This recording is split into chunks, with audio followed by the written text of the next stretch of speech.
Hello, my name is Madeline Breen. I am the author of The Secret Lives of Roses, and I'm delighted to be part of this year's Wexford Literary Festival. My book is a story about reproductive issues. I've had the idea for an awfully long time, um, and 2019 was just the right time to do it in the wake of the Eighth Amendment and so on. So this passage that I'm going to read from is told from the perspective of Pauline, a mother of 5 children. In the story, she finds out that she's pregnant with a sixth child, and she's not sure if she's going to go through with it. She lives on her farm, and it's calving season, so she's helping her husband and their assistant, Eamon.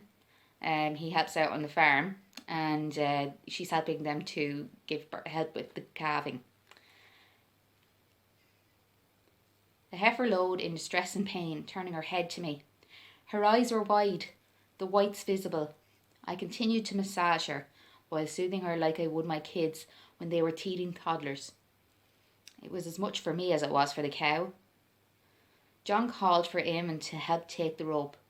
The calf's hind legs were fully outside the mother. John explained what he needed to do, and the two of them continued to carefully pull the calf out. It was a slow business. As the middle appeared, the calf began to slip out more easily. John and Eamon stepped forward to catch the slimy newborn, and they guided the head out. They wiped back the membrane from the calf's mouth and under its belly. John called for the iodine, and Eamon reached for it. He sprayed liberally around the navel. A high-pitched cry came from the little creature. Still holding on to the heifer, the two men presented the calf before its mother. She began immediately to lick off the remaining membrane from the calf's back and hind quarters. I sighed with relief as the men got on with the messy work of removing the afterbirth. I stayed with the cow, stroking her, and she continued to clean her new calf. I wondered if it was a male or female. I hadn't got a chance to see. Pauline, called John, a strange tone to his voice. I turned to see a look of shock on his face. There's another one. Eamon and I got back into position, massaging around the pelvis to ease the birth of a twin. The heifer must have become aware she was having another, as she lowed in pain again with the contractions. John examined the heifer's back end. It's coming head first, he called, now as excited as a boy on Christmas Day. This calf came out quicker than the other, which had begun to make its first attempts to stand. Eamon stepped back towards the heifer's behind to help catch the calf as it dropped. The same process occurred, clearing the air passage, spraying the iodine, and finally presenting the newborn to the mother, just as a doctor would in hospital. As the first now got onto all fours, the mother cow licked her second-born vigorously. We stepped back, removing our gloves as the first-born calf found its way to the mother's teat. Only then could we relax. John had the biggest smile on his face. Of course, twins were always a blessing for farmers, with this pair an even bigger surprise given last year's failure. No wonder he looked proud as punch. As the initial euphoria subsided, John and Eamon set to work clearing up again. Thanks for your help, Pauline. It's really appreciated, said John, as if to say, thanks, you can go now, bye. Is there anything else I could do? I asked, knowing well enough my work was done here. They didn't need me anymore. John turned to me. Could do with a coffee, love. I'll have a tea, please, missus, said Eamon. Cheeky sod. 2 sugars. Stunned but hardly surprised, I walked out of the calving shed back toward the house. The rain had stopped, leaving the night air still and clean.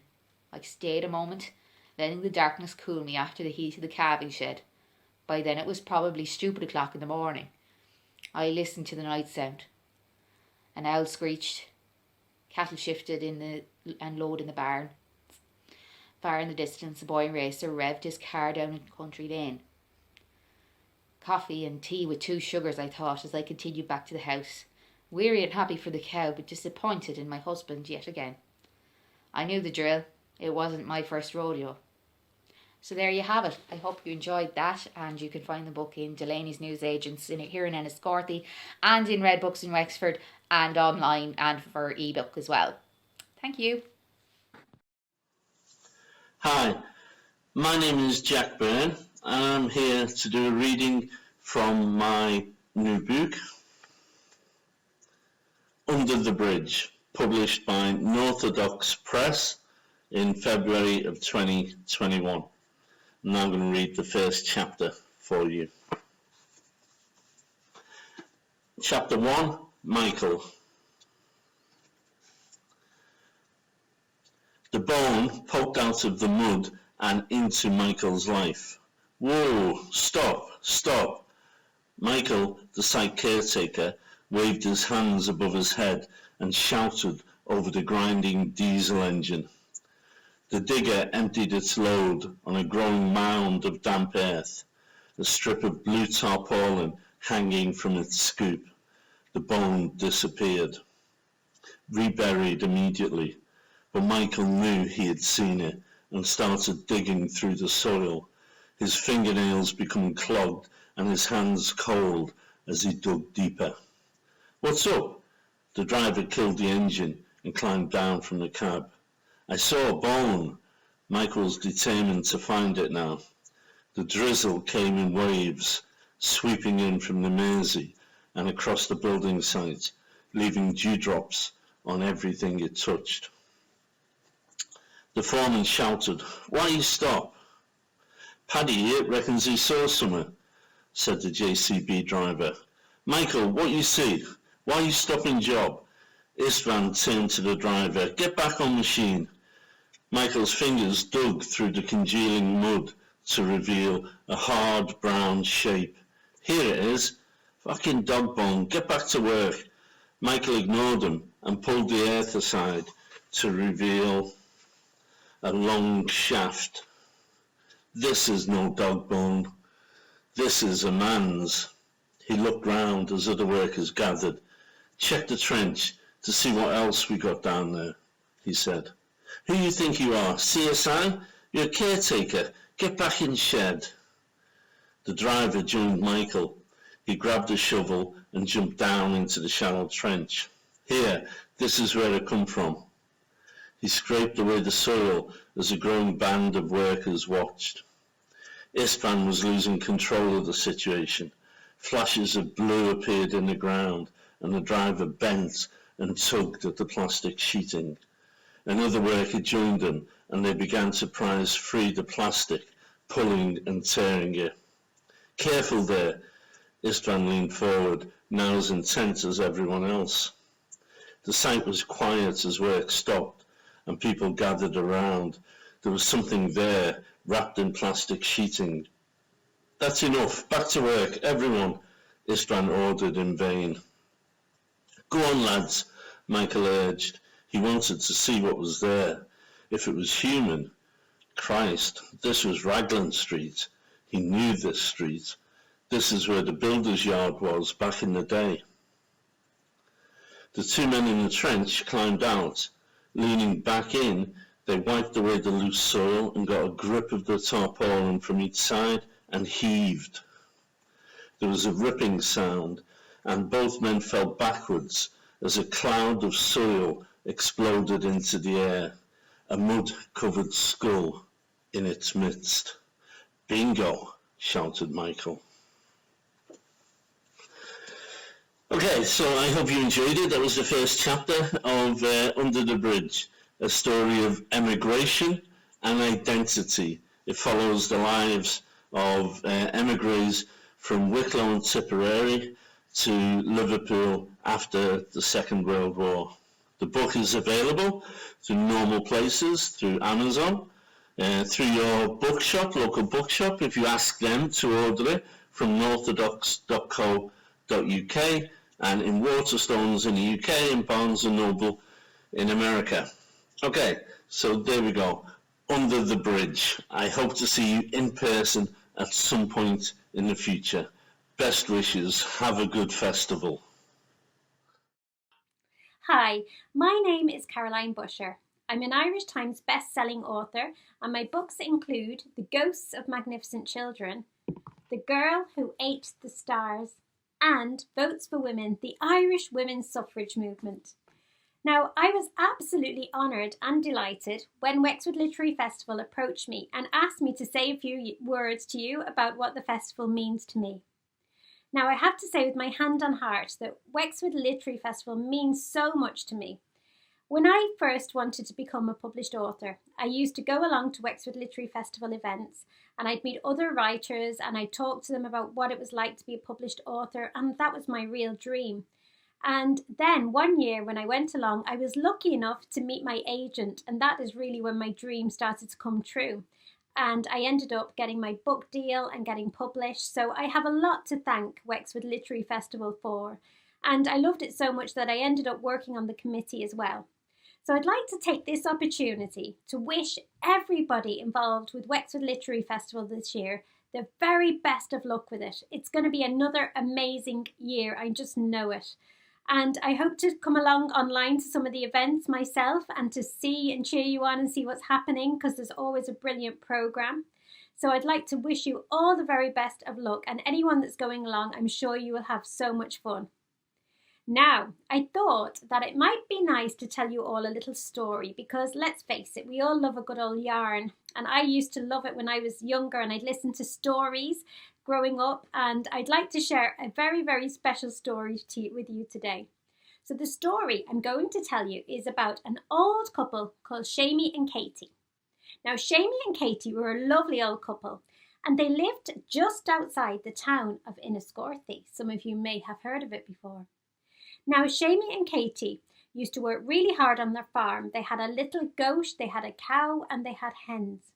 And they used to go out every year and they tend to their crops, and every year everything was grand. Until one day they were out there working away on the farm, and it started to get very dark, and nightfall came, just like it does every other day. But Shamie looked up into the sky, and he noticed there was a full moon. Now, this was the month of May, and he said to Katie, his wife, "Katie, there's a full moon in the sky, and I heard at market day that there's to be another full moon later this month." Well, Katie jumped up and she said, "Shamie, tell me that's not true." "Of course it is, Katie. I heard it from a man down the town, and he's a very reliable sort of a chap." "Oh my goodness. Did you never hear it said, Shamie, that 2 moons in May mean there's no corn and no hay? What are we going to do? All our crops are going to fail, Shamie." Musha, now you're only making that up now. That's old wives' tales, Katie. Don't be silly. We're going to be grand as usual. So Katie was a very superstitious lady, and perhaps it was rightly so. And every night before she went to bed, she would leave out a dish full of cream for the little people, or the good people, or as maybe you and I know them, for the fairies. So every night before she went to bed, she left out this dish of cream, and she was worried this night now, because she thought, oh my goodness, if we have 2 full moons, that's going to be trouble for us all. So anyway, Katie did as she was told to do by Shamie, and she said, "I'm going to stop worrying about this now," and she put it behind her. And then the worst thing ever happened. It started to rain, and the rain came down in bucketfuls, and it came down for months and months on end. There was literally no end to this rain, and yes, you guessed it, all the crops failed. So Katie did what she was best at, and she took out her knitting needles and she started to knit. She knitted scarves, she knitted hats, she knitted shawls, she knitted everything she could think of, woolly socks, the lot. And she sent Shamie off on his cart to the market to sell all the goods. Now, Shamie was hoping they'd make some money, but on the way, he was just going on the road outside Enniscorthy towards Ferns when he spotted 3 bags in the middle of the road. "This is strange," said Shamie to himself, and he got down off his little horse and cart and he picked up the bags. The first bag it was a beautiful blue velvet bag, and it contained gold coins. It was brimming with gold coins. So Shamie thought, this is unusual, and he put it in the cart. The next bag was a little red bag, and this little red bag was half full of coins, and he thought, my goodness, this is very, very, whoever lost these, they'll be looking for them for sure. So Shamie put the red bag into the cart, and then he picked up the final bag, and it was a little green bag. Now this bag contained nothing. It was empty, but it was made of the finest silk. So off Shamie went to the market, and as he was on his way there, he said to himself, I'm going to ask if anybody in the market owns these bags, but I have to be very careful because I have to make sure that the right person gets the bags. It can't be just anybody. So he decided he would make up a story about this, and he'd ask them a special question, and only the true owner of the bag would know the answer to this question. So he got to the market and he hid the bags and he didn't tell anyone about it. And he just said, tell anyone that if they've lost 3 bags to come to my house tonight, and I will give the owner of the bags, they'll have their bags back. So that message was spread far and wide, around Ferns, around Inniscorthy, even as far as Gorey, people heard it. So Shamey went home that night after he'd sold a good bit now of the knitted goods, of the hats and the gloves and the scarves and the shawls, and he went home to Katie. And Katie was very glad of the money, but still it wasn't enough to keep them through the winter. So he told her about the story of the 3 bags. All right, Katie, I'm after finding these 3 bags on the road to Ferns. Now, I don't know who owns them, but I put the word out there that if anyone owns them, they can come and claim them tonight. Oh, but God, said Katie to Shamey, what are you doing that for? Sure, we'll have every Tom, Dick and Harry at the door, and none of them will own those bags. They'll only be just wanting the money for themselves. They'll be sneaking around now, trying to get the money. So Shamey says, don't worry, Katie, I have had a plan, and I'm going to ask everyone at the door to say what the magic words are that are wrote on the bags. So Katie was confused. She picked up the bags. Shamey, there's no words wrote on the bags. Exactly, he said. The rightful owner of those bags will say that to me and we'll know who owns them. Grand. So that night they were sat there when the first knock came on the door, and they opened it. And it was Jack, a local fisherman. How are you, Jack? What brings you to these parts? Well, he said, I hear, Shamey, that you found some bags. Now, I lost some bags on the road to Ferns last week. Can I come in and get them? Well, hold your horses there now, Jack, says Shamey.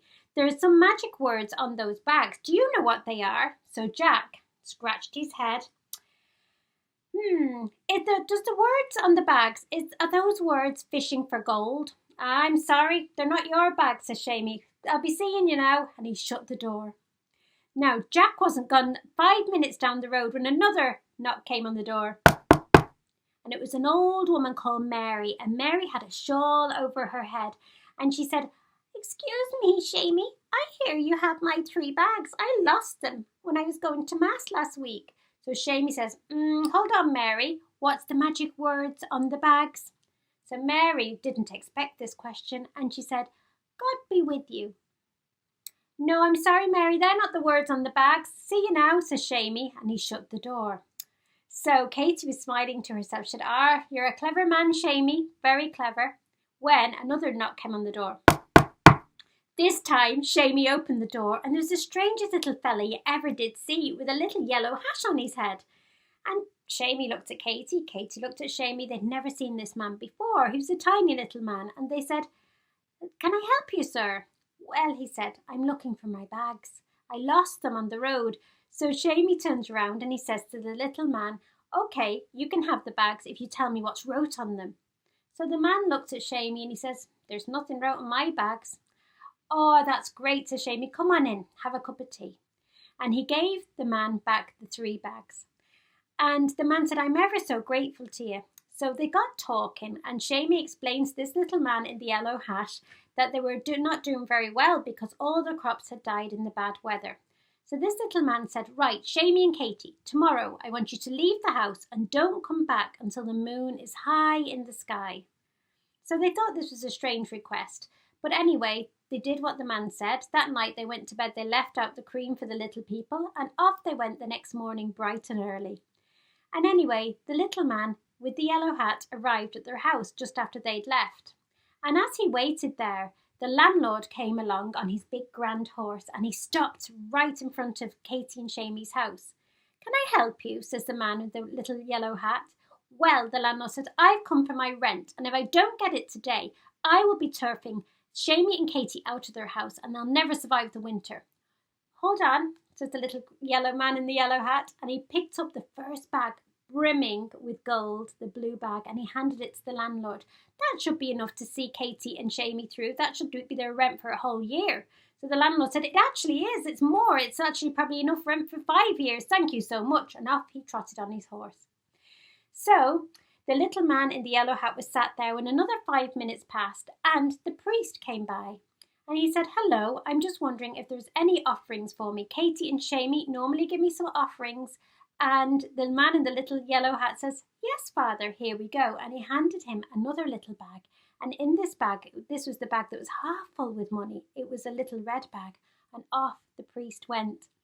And then the man was just left with the empty green silk bag. So Shamey and Katie came back that evening, and the man said, "Look, I've paid off all your debts. You don't have to worry about anything." Well, you can only imagine Katie hugged the little man, and she was so happy, and Shamey shook his hand, and they were delighted. Now the little man says, "Here is a little green bag for you." Now this was the empty bag, don't remember, but it was the green bag made of silk. So when the man gone, Katie was so relieved, and she said, "This little bag's beautiful, Shamey. Maybe we could sell it and get some more money so we can live off it." "Good idea," says Shamey. So the next morning they woke up, and it was bright and early, and the sun was shining through the windows. Katie opened the curtains, and at the far end of town the landlord was there, and he opened his blue bag to count all the money, all the rent, and when he did, he noticed that the bag was full of ashes. All the coins had turned to ash. And then the priest was in the priest's house, and he opened his bag, and that was full of hay. Oh my goodness, they could not believe it. So Katie went over to the dressing table, and she opened the little green silk bag, which was empty and there was nothing in it the night before, and it was brimming with gold and coins and all the beautiful jewellery you could ever imagine. And Katie and Shamey never wanted for anything ever again, and every single night they left out their dish of cream for the little people. Now, I hope you enjoyed that little story. It's part of our Irish folklore and our history and our heritage, and I love Irish folklore and stories. So it was an honour for me to share that with you today. And once more, I'd like to wish everybody involved with Wexford Literary Festival a wonderful time this year. I hope to see you soon. Thank you. Hi everyone, my name is Imelda Carroll and I live in Wexford. I write short stories and plays, and today I'm going to read a short story for you. It's called Making Waves, and I hope you enjoy it. Making waves. "Don't make waves," my mum always used to say, and so I don't for the most part. We went to the sea that last day. It had started out good, and we headed off with togs and towels. No sooner had we hit the beach than a gale whipped up, and clouds began to build up on the horizon. They raced in on the back of the wind from the islands, and the pelting rain hit us quicker than you would believe. "Come on, let's get out of here," I said. You grinned. "Well, I don't know about you, but I'm wet enough already." Laughing, we ran down and into the water as everyone else ran out. The water was freezing. It always is. Anyone who gets out of the sea in Ireland and tells you the water is lovely is a big fat liar. It was better when we got down though. It seemed warmer than usual. Maybe it was because we were so cold already. The waves were huge, but nothing we couldn't handle. We were the mermaids of our own world, and we laughed as the waves picked us up and screamed when they dropped us back down. When we came out, it was torture between the cold wind whipping around our bodies and the excruciating feel of the pebbles under our feet. We ran as quickly as we could back to my mum's old car. Teeth chattering, our hair clinging like seaweed down our backs, let salt water onto us as we tried our best to dry off quickly as we could. We sped off then, still soggy, to the chipper.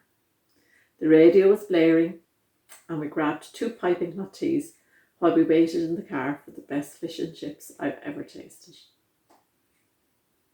Looking out at the sea and the islands to what had now become a filthy day, we talked about all the things we would do in the next year, how we'd go interrailing next summer and get away from this island with its rotten weather.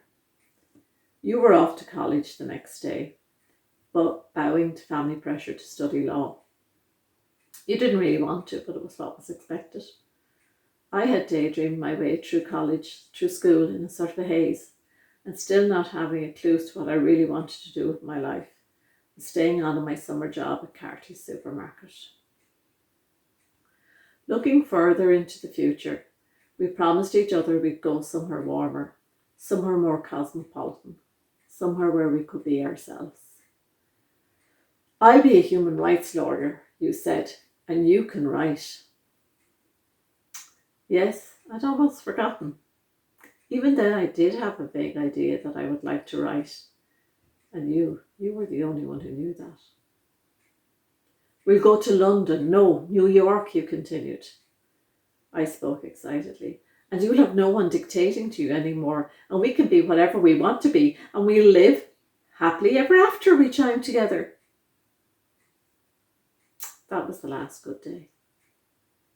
Yeah, we promised over and over that things would never change, that we'd always keep in touch and be there for each other. It didn't happen. I think I knew even then that we were kidding each other, and nothing would ever be the same again. I'm still here. I see you around from time to time. You don't come home very often. You didn't right from the start. We arranged to meet that first Christmas, but it was awkward. I don't know why. I thought you were having this amazing life up in Dublin, and that you pitied me here in this backwater. Looking back now, I realise I was pitying myself. To make things worse, your accent had changed imperceptibly, but I caught it. I thought inevitably that you had met someone else. Some years went by. I thought of you often. On days when the waves crashed on the shore and the wind pelted in from the islands, the cries of the gulls reminded me of the sound of two young girls who laughed as the waves picked them up and screamed as they dropped them back down. Two young girls who were the mermaids of their own world. I met Sandra when I brought my dog Captain to the vet's. She was new in town and very easy to talk to. In the time it took her to give Captain the once over, I shocked myself by suggesting she joined the local walking group I'm in. She did. Who would have thought? I had gotten so used to not taking chances. We clicked and she moved in with me quicker than you would believe. I don't hide who I am anymore. It's not easy all the time, but it's not hard most of the time. Sometimes you have to make waves. The local kids go through phases of catcalling, but they're not so brave when they come into the supermarket by themselves and I fix them with one of my hard stares. I really don't think about you anymore. Okay, I admit it. Maybe there's still the odd wet and windy summer's day when I walk along the beach and remember, but it's not very often. I was surprised, no shocked, the first time I saw you with him. I took it for granted that I wouldn't like him, and I didn't. You came into the supermarket and we had an awkward conversation at the counter. You told me you were both working for the same big legal firm in Dublin. He was making a big deal out of trying to get a good wine from our limited selection. I recommended the Merlot. He called it the Cadbury's milk tray of the wine world. Yeah, and you're a minstrel, I felt like saying, covered in a glossy coating to make us think you're something special, but really you're nothing but a souped up chocolate button. I wanted to say it, but I didn't. There was a lot of things I could have said, but I didn't. Don't make waves, my mother used to say. You had the grace to look embarrassed though. In fact, when you caught my eye, there was a spark of the old days. We both started to grin, but then you saw him looking at you and you stopped. So did I. Still, when I told Sandra about it later that evening, we both laughed until our sides ached. It was one of those hysterical fits that grab you sometimes. When we finally calmed down and finished begging each other to stop, she touched my chin. Do I have anything to worry about? She asked. No, I shook my head. And that was the truth. That day in the shop, I didn't allow myself to feel pitied. Yes, okay, on the face of it, I was a bit of a loser. I was living in the same town I had always lived in. I was working in a dead-end job. But that wasn't the sum my life added up to. Not long after that, I went to a lecture on Ulysses one night in the library. When the speaker talked about a rich inner life, I knew he was onto something. I turned to Sandra as we were leaving and said, I have a rich inner life. The marriage referendum happened soon after that, and it changed everything. For the first time in my life, I felt accepted. I felt confident about who I am. After daydreaming away another few years, I began to write. I've had 3 novels published now. I have a knack for psychological thrillers. Who would have thought? Okay, that's a joke. Nobody was surprised at my choice of genre. I don't make much money, hence I still turn up at the supermarket every day, but I'm happy. So summer again, the sun is splitting the stones out there, and the queue at the 99 machine is crazy. I'm thanking God for Nathan Gerlich, a young summer worker who, despite his inability to talk about anything other than working out, is a demon on the 99 machine. You walk in. You have a couple of kids in tow. I know that. I heard you'd married Milk Tray Man. I wasn't invited to the wedding, and I wasn't surprised. I'm pretty much up to date with you. Your mum loves to chat whenever she's in. Oh my God, hi, you say. Okay, you're surprised to see me here. Why? Hi, Laura, I say a bit coldly, I have to admit. I hate that phoniness. How's it going? Good. And you? Good. Part of me is wishing we could cut the crap, but I guess it's too late for that now. Congratulations on the writing, you say. I love your latest. I've read them all. Have you? Oh, thanks. I'm touched, though I don't want to be. Yeah, I love them. No surprise. You always had the talent. Trust you to go to the dark side. We laugh and it's nice. Your kids are whinging, though, pulling out of you. The 2 boys touch and pull everything in sight, and the little girl, looking too hot, sits sulkily in her buggy. You smile at me again and walk away to grab a few things from the shelves. You're too skinny and there's dark circles under your eyes. I feel a stir of pity in my stomach, and I wonder how it feels to so utterly bury your true self. I remember you when you were yourself. Just how much has all that you have really cost you? I feel a sense of relief for myself, a sense for the first time that somehow I dodged a bullet and that I'm truly the lucky one. As you come back with your shopping, an almighty tantrum is threatening from middle child. Sorry about this, you say, then turn to the child. Theo, I believe. You can have an ice cream or crisps. No, one or the other. Okay, but both. Just don't tell Dad, okay? You send the oldest boy to the queue for the ice cream. I grit my teeth and politely ask after Milk Tray Man. You say he's good, gone back to Dublin for a few days. He has some work to catch up on. That's nice, I say. It's when you bend down to give the little girl an organic rice cake from the back of the buggy that I see it. A livid purple bruise on your right breast. A red cloud comes down over my eyes. What is that, I say? You look down, go crimson, clutch up at your blouse. Oh, that's nothing. I fell at home over a toy, hit myself off the door. That's a load of crap. Don't, Jenny. Your eyes are filling up. Just forget it. It's nothing. That is not nothing. And it's then I notice something else. Why are you wearing that cardigan? It's roasting out there. Look, forget it. Just please don't make a fuss. I let you leave, but I'm shaking with anger.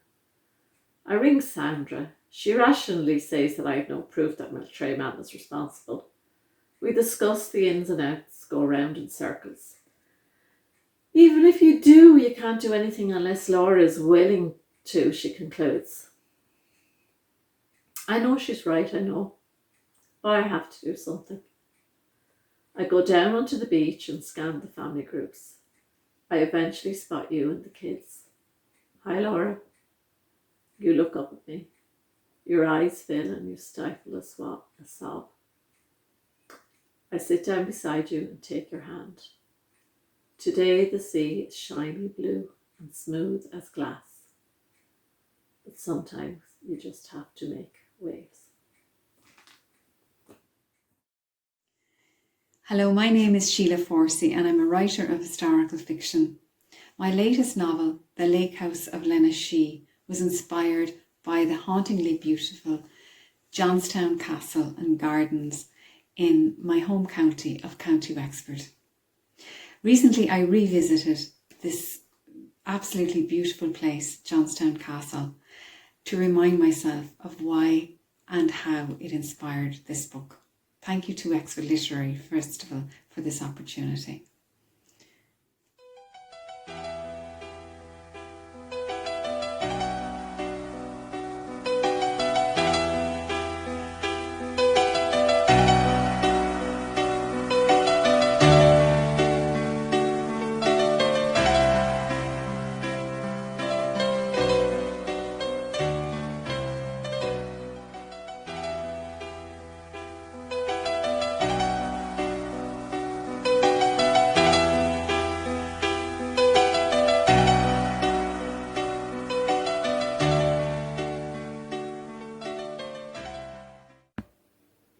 Chapter 1, Paris, 2019. It was the balm of the wild orchids that had evoked the memory, a memory of a house that had insisted on coming back, always when she was least expecting it. A house overlooking a silver lake, where the events of one night in the summer of 1967 would be replayed like a kaleidoscope in the recesses of her mind for decades, haunting her nights. No amount of sleeping pills or bourbon could ever seem to still it. Every detail of the lake house was still vivid to her.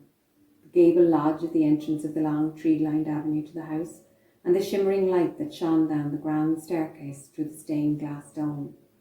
But the strongest memory was of the pewter mist and how it hung like a veil over the house, making it almost dreamlike. And first sighting, she had thought it was like a grand old lady sitting in the shade of the blue mountain behind it. It was more lovely than she had imagined. The image of the sunken lake in the grounds mirrored in the many windows. The facade of the house was of cut sandstone that glittered in the summer sun. Moss-green shutters framed the windows, and ivy snaked over a semicircle of blood-red glass over the door. There were many rooms in the lake house, but none so elegant as the library, with its embellished high ceiling and glass-fronted bookcases filled with books of forgotten stories and forgotten lives. A room filled with the scent of wild orchids that grew abundantly below the library window. Lenashee was a place like no other she had ever encountered.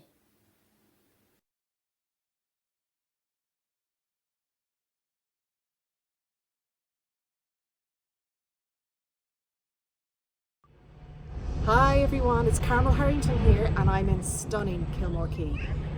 I'm sitting on the pier. As you can see, the sun is shining. The moon is yet to come out, but maybe later on this evening. I'm so happy to share that hear the seagulls? I'm so happy to share that my 9th novel, The Moon Over Kilmore Quay, named after this beautiful, beautiful place, is on sale now. And it tells the story of Lucy Myrna, who left Kilmore Quay in the early 90s with her sister Maeve for a new life in New York. And then 30 years later, Bea O'Connor, who's born and reared in Brooklyn within the Irish communities there, and she goes in search of her family history. A devastating secret connects these two women and their families and their friends. And to find out what that is, well, you're going to have to read The Moon Over Kilmore Quay. I hope you enjoy it. Thank you.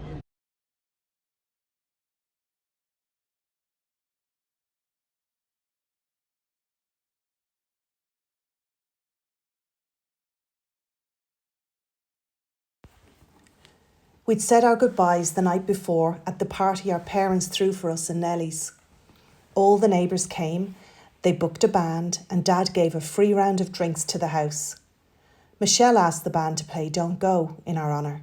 Everyone sang along, and Mam, Dad, Michelle, Maeve and I stood with our arms around each other, half laughing, half weeping as we sang, Don't go, don't leave me now, now, now. I'd never hear that song again without remembering that night. If we'd stuck around and laughed a while, as the song said, maybe it wouldn't have been the last time that we were all together. But maybe fate would have caught up with us one way or the other. Before the night ended, I slipped outside and went for one last walk on my own through the village. A full moon shone bright over Kilmore Quay. It was as if I was seeing its beauty for the first time, as others must see it when they arrive. The inky blue water with fishing trawlers bobbing up and down on the quayside, the faint outline of the salty islands in the distance, the sound of a seagull's caw echoing in the sky. We'd spent so many happy times visiting that island on Dad's boat. When we were little, Maeve and I used to dream about building houses on it side by side. We'd marry 2 drop-dead gorgeous men and our children would grow up as close as we were. I saw the moon glisten on the golden roofs of the thatched cottages with their whitewashed walls. And I swallowed an ever-growing lump in my throat as one of my neighbours shouted their best wishes as they passed by, telling me to come home soon. Home. I loved it here so much, but I loved my sister more. Where she went, I would always follow. I watched the moon that hung low over the water. I couldn't fathom that the next time I looked at this same moon, it would be in New York, thousands of miles away from here.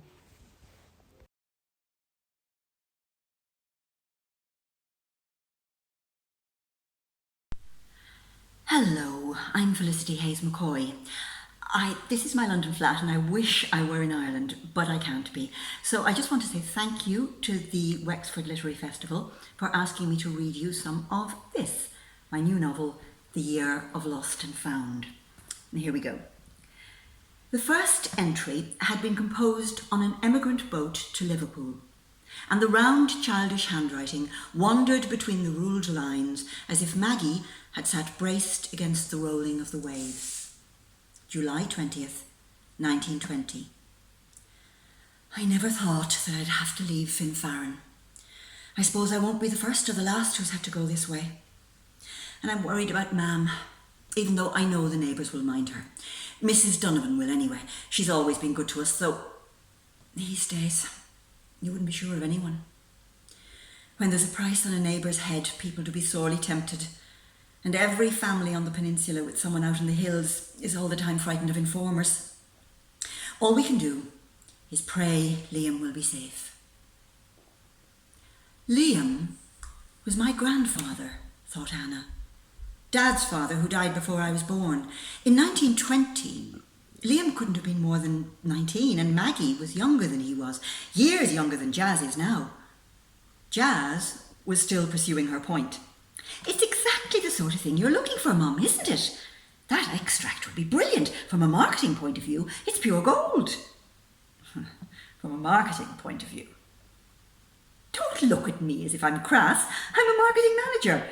And you do see what I mean about that paragraph. I mean, it's immediate and condensed. It draws you in and makes you want to know more. What's the phrase? The library as a community living room. Where did you find that? It's on the county library website, and I thought it was rather good. Look, there's nothing actually wrong with sound bites, Mum. I never said there was. It's just that most things in life are more nuanced than a sound bite can convey. And that is what us marketing people like to call the challenge. Maggie could have talked to me, thought Anna. I was 12 when I was sent round to spread seaweed for her spuds. She was in her 80s, and if she'd wanted to share her story, she could have sat me down and talked. I might never have found her book. It could have been lost in a pile of stones in a muddy field on that cliff. Suddenly, she remembered asking her father why Maggie had left her the house. Why me? What would I want it for? They'd been driving to Maggie's funeral, and her father had shushed her and smiled. Life is long, pet. You might have a use for the house when you grow up. And I did. thought Anna. This house kept me sane. I couldn't have recovered from my divorce, and Brian and I could never have had our slow, unobserved wooing without this place. She realised Jazz was staring at her. Oh, look, I'm sorry, sweetheart. It's just that this has taken me by surprise. I still don't see why. Well, do you remember the entry Maggie added just before she died? In the 1970s? 1975. Hannah found the page and read aloud. Hannah hardly opens her mouth, and I say little enough. She's a great worker. I went to Lisbeg the other day and I got an appointment with the solicitor. I want her to have this place. Maybe one day she'll need someplace where she can feel safe and be happy. If she does, and she has the house and the field, I think Mam would be glad. Hannah looked at Jazz. That was about me. So, what are you saying? I mean, obviously, an entry from 1975 doesn't fit the period, but you don't have to use it. It's about me. Well, so don't use it if you don't want to. But surely the 1920s stuff is important. Are you saying the 1970s stuff isn't? All I'm saying, Mum, is that I don't think you're being rational. I'm not, thought Hannah. I'm being emotional. Jazz sees this as history, but I see Maggie as the person I knew. Maybe it's because she straddles that gap between history and lived experience. And oh, this is what Fury meant. It's a can of worms. Jazz looked at her. Mom, there's no pressure. It's your choice. It'll be the same for everyone who has stuff tucked away. They can all choose whether or not to bring it into their library. Will they understand the implications of putting it on display, though? Well, that's their problem, isn't it? No, it's not, thought Anna. I'm the one with the job of explaining the implications to them, and I'm not sure I understand them myself. But there was no point in arguing, so she smiled and said she supposed Jazz was right. Later, she considered that parting remark. It's the central issue, she thought. Owen and I have been focused on how to catalogue all this material coming in, but keeping a record of the physical ownership is just the start. Maybe we're focused on the wrong thing altogether. Maybe the real questions will be about ownership of the hidden stories behind the bits and pieces that people entrust to us. The Year of Lost and Found. I hope you'll enjoy it. Hello, I'm Anne McLaughlin, and last year I entered the Wexford Literary Festival Meet the Publisher competition, and I was shortlisted. And after I did my pitch for the book, I was offered a 3-book deal with Poolbeg Press. I was one of 2 authors that were successful. My first book, Lives Apart, was published last November, and my latest book, Lives Without End, was published in May. It's the trilogy is based on a fictional family tree that stretches from the time of the famine until the 1970s. And I'm going to do 2 readings from Lives Without End. I'm here at River Chapel Church near Cortown in North County Wexford, and I've based some of the books themselves are based in County Clare, County Wexford and in America. But in Lives Without End, some of the chapters are based here at River Chapel Church, and the main character is a young woman called Bridie, and she's 18 years of age and she's getting married, and a wonderful life stretches out before her. The roadside hedges foamed with creamy hawthorn blossom, the soft fuzz of the maybush against the blue of the cloudless sky as they arrived at the church. They stood in groups outside, enjoying the perfect day, and there was a scurry inside when word filtered through that the bride was arriving. Mary Ann couldn't resist turning around at the sound of the rustle from the back of the chapel. Her breath caught in her chest as she saw the vision. She reached out for Maud's hand and gave it a squeeze. She hoped her daughter had turned in time to see the moment when the sun, filtering through the church window, caught the auburn of Bridie's curls, creating a halo of light. As Bridie walked up the aisle on her father's arm, Mary Ann glanced at Maud, and the tears in her eyes gave her the answer. They watched Cornelius's proud, straight-back turn as he gave his daughter's hand a pat, before parting with her at the altar. With a quick smile at him, Bridie turned to Joseph as he stepped out from the front pew. The pair faced the altar where the priest was waiting and took their first steps into the next phase of their lives. Now, what happens after that, Bridie's life is eventful. There's a lot of ups and downs in it, and she goes to America at one stage. But life in America doesn't work out well for Bridie, and she returns to Ireland.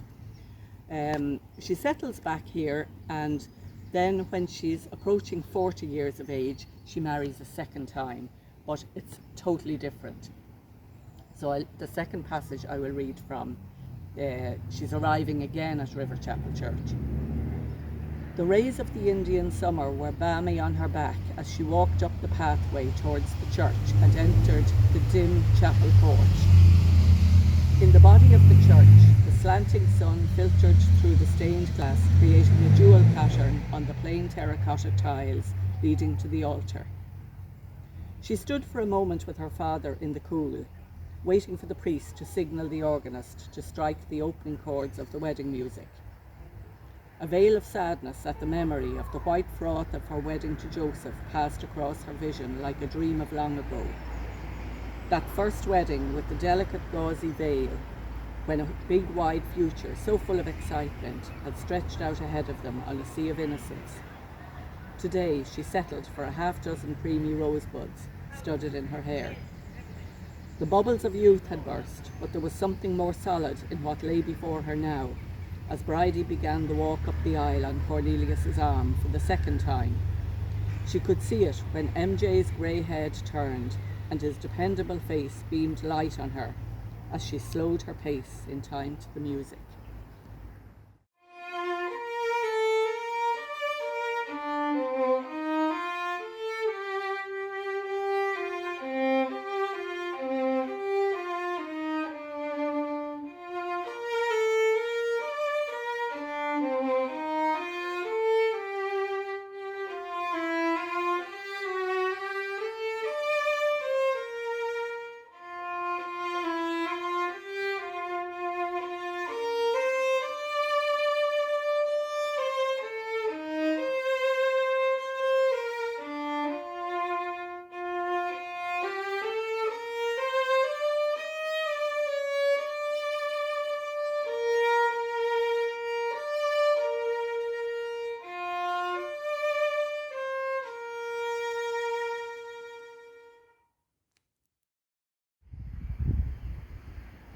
Hello, my name's Hannah McNiven and I'm the author of Birds of Bachelor Lane and The Loves of Mrs McAllister, and I've been asked to do this short video for Wexford Literary Festival 2021, and I decided to do it on this lane, which is the place that I think of whenever I think about the characters who live on Bachelor Lane. So Ewan Cameron's house is up there, and Lily Burnley's house is somewhere down there perhaps. And the reason I decided to write the story was because my mother told me a story one time about a woman who used to visit a man who lived up a lane, and that was the start of everything for the story for me. I started to research 1950s Ireland, and I looked into my own family's history. But more than that, it was thinking about my own experience of living in this area. So I went to school in Enniscorthy, which is the town that Astrid Charlton lives in. I walked the streets that she walked from the age where I held my mother's hand. And the other aspect of the story, which is even more important to me, is the rural aspect, because I grew up on the farm which is behind me, and I wanted to show an authentic version of that way of life and show that while it is a beautiful way of life, it's also quite a tough way to live and make your living. And there are harsh winters, there are glorious summers, and I felt that those long sunny evenings were the perfect setting for young girls in summer dresses to go to dances in town, or two lovebirds to go for a walk in the countryside and slowly fall in love. So this is an extract from The Birds of Bachelor Lane, which I'm going to read for you now. It was the spring of 1953 when Ewan Cameron's life changed irrevocably for the second time in his 38 years. The winter of the previous few months had been terrible. Storms felled trees and flooded rivers washed away every scrap of flora and fauna in their wake. This made life exceedingly difficult for Ewan, as this year, more than any other, he had to make a success of his farming. He had expanded his flock by 30 ewes in October of the previous year, meaning he had nearly 80 head of sheep to lamb in the new year. Ever the industrious man, he had believed himself capable of taking half as many sheep again as he had the previous year, surmising that, while he was ewing one lamb, he might as well keep an eye on another who was giving birth at the same time. However, he did not increase his flock on such naivety alone. Ewan knew his limits. He had farmed within them for many years and turned a good profit. But while money had its charms for Ewan, the growth of his flock was more of a chance for him to test himself and his methods to see if he could work on a larger scale. It was also another excuse for him to shut himself off from society and plead he was too busy to leave the farm. Alone with his animals, he was content. His farm was located 8 or 10 miles from the town of Enniscorthy. The house and yard were down a long dirt and stone track, with grass rolled out like a stair carpet growing along the centre. Ewan's farm stretched along almost the entirety of the right side of the laneway, with the farm buildings halfway down the track, so that the rest of the land fanned out around them for ease of access. The lane was bookended by 2 other farms, one at the top of the lane, the other standing guard over the entrance. The top farm was run by an enthusiastic but quiet young man and his widowed mother. The gate farm, at the entrance, was the property of a late middle-aged widow, one Mrs. Evelyn Burnley, who shared the farmhouse with her eldest daughter and her youngest and only son. Given her position as self-appointed gatekeeper to the lane, Mrs. Burnley was perfectly placed to exercise her natural talent for observing and later recounting any and all of the goings-on at the other farms. And then there was the delight she also took in telling anyone and everyone about the excellence of her own son's ability to farm. Thank you. Yes, hello there. Hi, my name is Derek Myler. I am the author of the book The House on St. Bonaventure Road. I've previously authored 2 other books, Variations and The Irishman's Journey to Montana, which received critical acclaim and done extremely well worldwide. It's a rather interesting story in how it evolved. Basically, The House on St. Bonaventure Road is a true story. The entire story is based on true events. The main character, Dave, I met him in the United States in the 1980s. He always described himself as a regular fellow who certainly was not given to wild imaginings. That said, he returned to Dublin eventually. The story begins there. The house was a Victorian house built sometime in the early 1880s, it is believed. But the events that occurred in the 1980s to Dave and his flatmates. The story is based upon that. It is a true story. Again, I did change the names of the main protagonists within the story for their own protection, and indeed I have altered the name of the street somewhat, as is a fairly well-known street within the precincts of Dublin. What happened in this house in the 1980s is something which, shall we say, challenged accepted doctrines of society.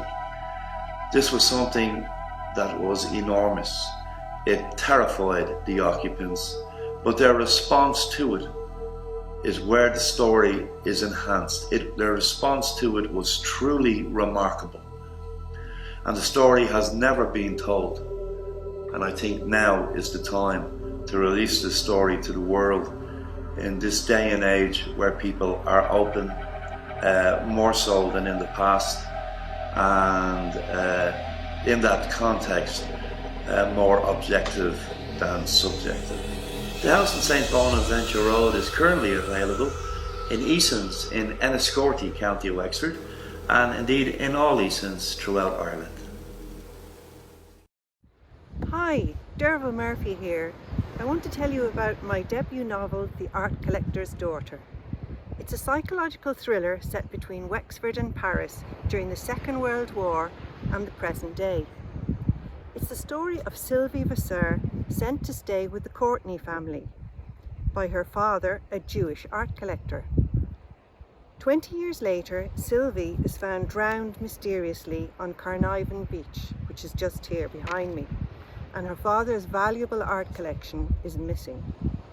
I'm going to read you a section in the book where Sylvie describes her childhood growing up in Wexford.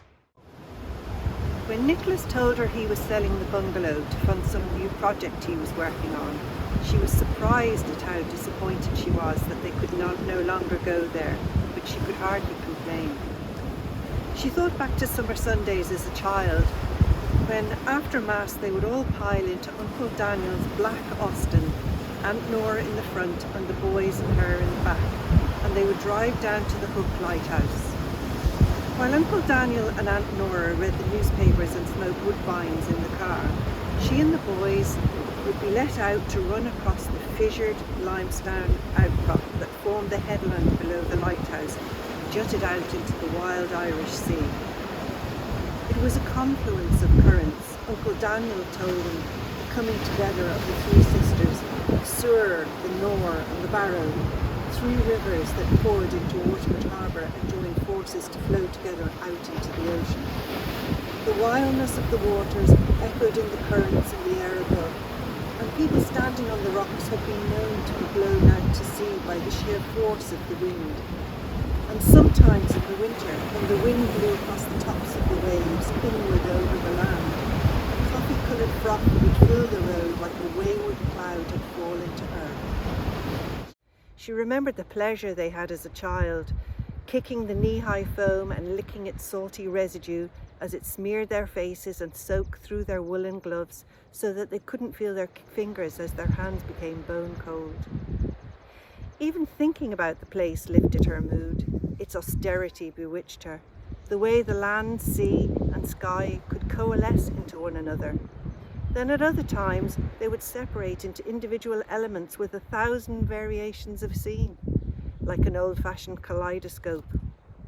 Aunt Nora used to say that each evening there was a different sunset like no other that went before it.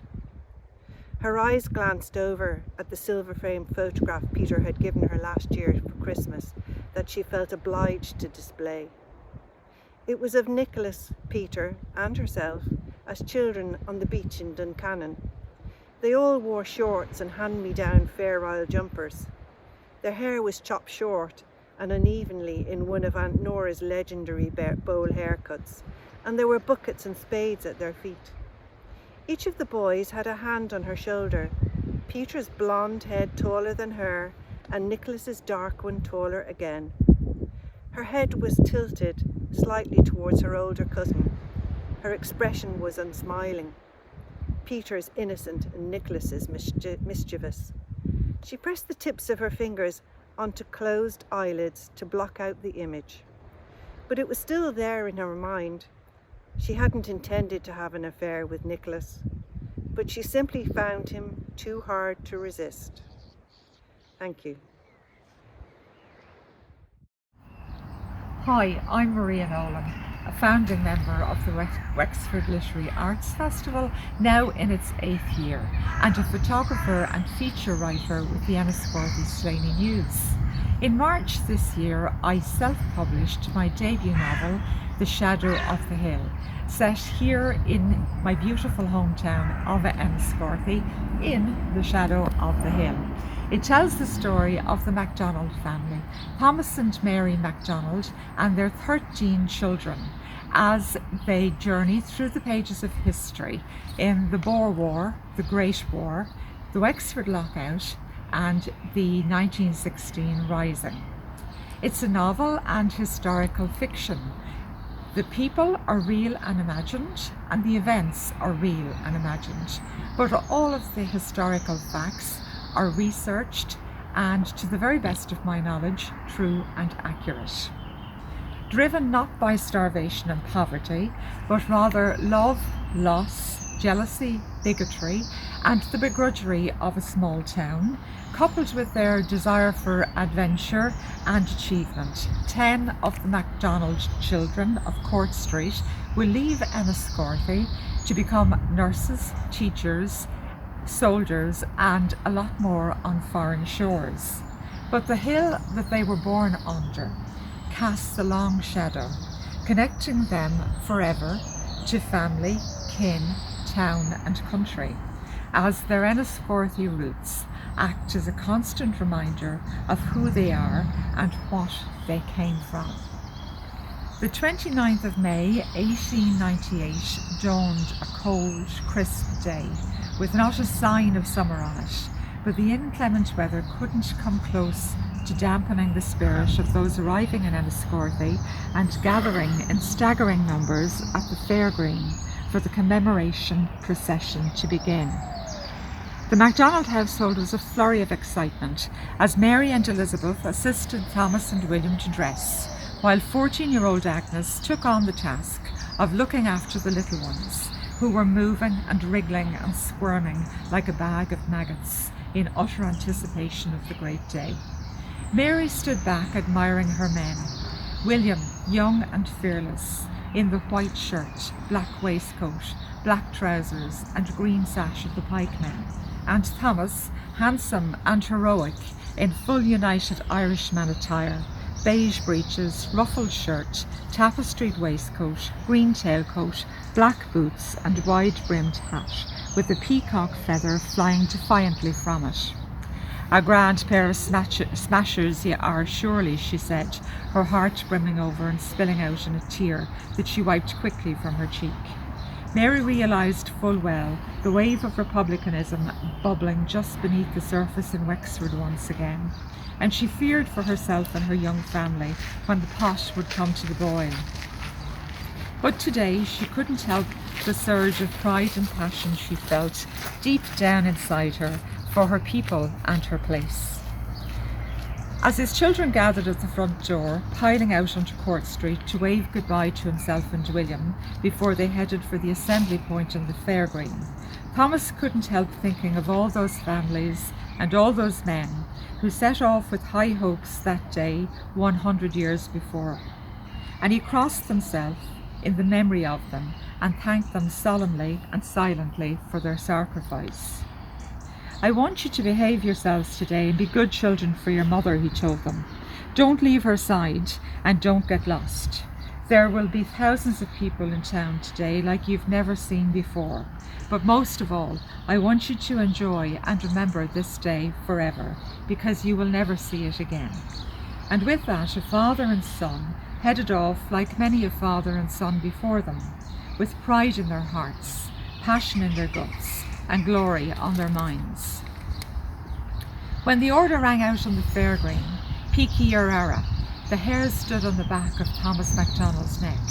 From his vantage point on horseback, it was like watching the manoeuvre of disciplined and experienced troops as the pikemen began their trek to Vinegar Hill, with the men from the barony of Shelmalier taking the lead, each man marching with firm step and proud carriage, remembering with dignity and bearing the men they had come to honour, as strains of national melodies played by fife and drum bands wafted on every breeze, making Enniscorthy a sight to behold, and one that would live in the collective memory for generations to come. It took an hour for the parade to reach Vinegar Hill, where 30,000 people had gathered to bear witness to their past and revere their dead. The men and women of Wexford who perished on this hill 100 years ago have not been forgotten. Their spirits are still here today in Enniscorthy. Father Patrick Kavanagh roared to the 30,000 strong. For faith and fatherland, he bellowed to rapturous applause and thunderous shouts of God Save Ireland and Éireann go Bragh. The pale shades of evening were cascading down the hill as the evening sun spilled the last of its pot of gold gently out over the River Slaney, and a proud and happy people headed homewards. None of them would ever forget what they had witnessed that day, and many would speak of it often and well into the future, trying to explain to children and grandchildren what it had meant to them to be there.